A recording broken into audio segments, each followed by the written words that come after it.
Hey guys, it's Frankie. Today we're gonna make the pasta of the month, which is homemade cavatelli with mushroom. So simple, yet delectable. Obviously, this is a super delicious pasta, but texture shouldn't be overlooked. So one of the keys to making this dish really texturally meaty is making sure your mushrooms are cut pretty thick.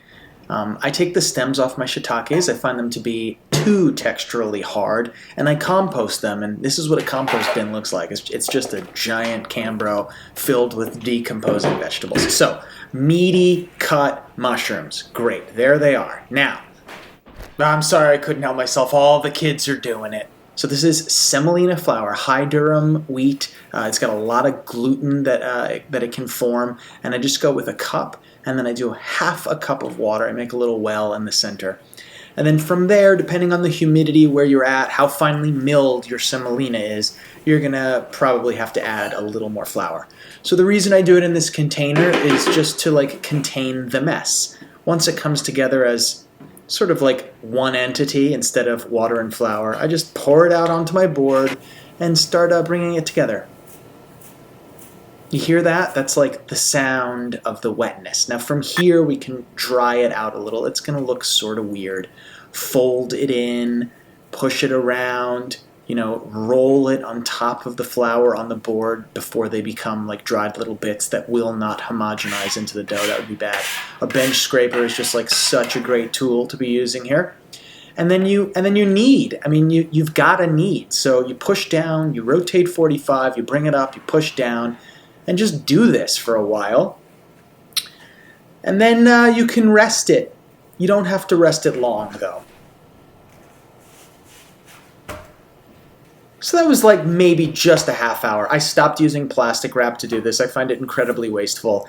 A damp rag is certainly enough to prevent that dry crust from forming. So now you just cut a little piece with your bench scraper, cover the other pieces so they don't dry out, and start rolling it out. If you find like hollow stuff developing in the middle, you can cut it in half the long way again, or you can just kind of try to pinch it together. It's a very forgiving dough. You can put multiple folds in it and keep working it, and it's going to be just fine. It's not going to get all bent out of shape. You can see the elasticity here even after I was doing those folds there. So now I cut it into little nuggets, and then you take a knife and you just kind of windshield wiper across. And what you get is a semi-hollow center. Cavatelli means little hollows. If you think of the word like cavity is a hole in your tooth, well, cavatelli is a hole in a pasta. This is a great way to make it. And you can see I'm just flicking them onto a quarter sheet tray here that I've got a little more semolina flour on. I've also seen these made around the wire of an umbrella. It's a little more difficult that way, so I'm a fan, obviously, of the knife. So here we've got a carbon steel pan. It's like cast iron, but better in every way because it's a lot lighter, in my opinion. And I throw the mushrooms into a hot pan with no oil. The idea here is we want them to sort of let all the liquid out of themselves first, then we hit it with salt, and then we hit it with some fat. So now we're going to add our fat. Butter's a great way to go, obviously, but I confit some garlic, so I've got garlic-infused olive oil. Super delicious. Now remember, these mushrooms are cut meaty, they were dehydrated, and now they are being rehydrated with the fat. The texture's unbelievable. Okay, we got our boiling water. We're going to throw in a little bit of salt. We want this to taste like a good soup, and then the cavatelli just to go in. Don't be afraid of all the salt that just went in. Most of it goes down the drain. We're trying to get this water to like 1 to 2% salinity by weight so the pasta tastes like something. All right? I'm adding a little more butter into the mushroom pan here because they were shriveling a little more. You've got to sort of maintain the hydration. Fat's the way to do it. And sage gives you the flavors of the deep, dark forest. Goes so well with these mushrooms. Now, the cavatelli, they float to the top when they're ready. They just start becoming lighter than they were before. This is where you want to combine the cavatelli with the mushrooms and toss and keep it moving.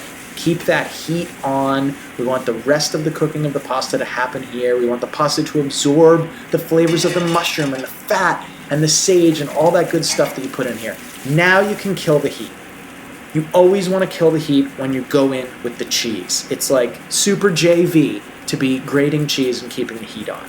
So I'm going Parmigiano Reggiano.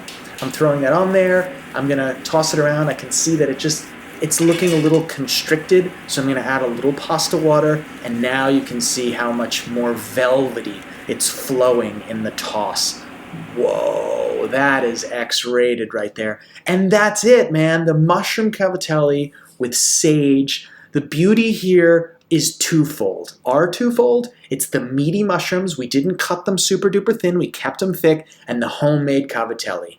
It's easy, and yet it still feels special. All right, there it is, mushroom cavatelli.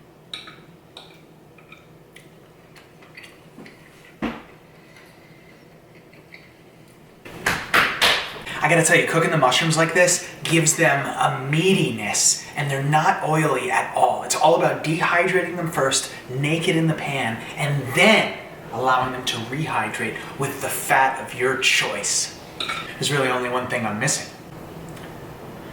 Perfect. I'd like to thank the top tier subscribers to my Taste Made Makers plan for making this video possible. Thanks so much.